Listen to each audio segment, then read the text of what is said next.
Mga insan, good morning! So ngayon magbablog tayo ulit. Yeah, boy.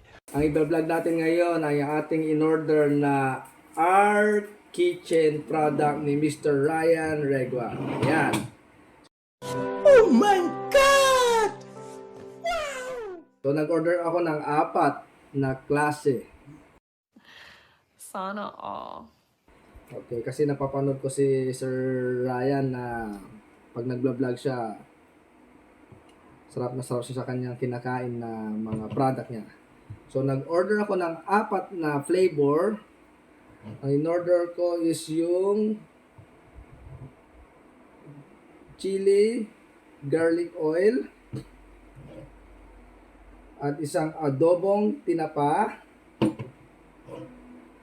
at yung spicy burong hipon and yung spicy garlic alige. Ito yung bagong bagong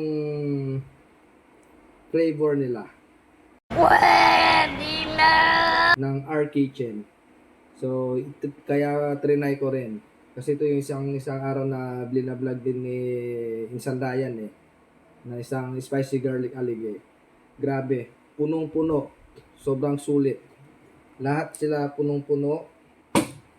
O siksik na siksik yung laman niya. Kaya mamaya ito, kainin natin for lunch and dinner. Tayo nyo rin yung vlog ko habang kumakain. Okay. Gagayahin ko si Insan Ryan. Okay, hanggang doon lang. Okay, see ya!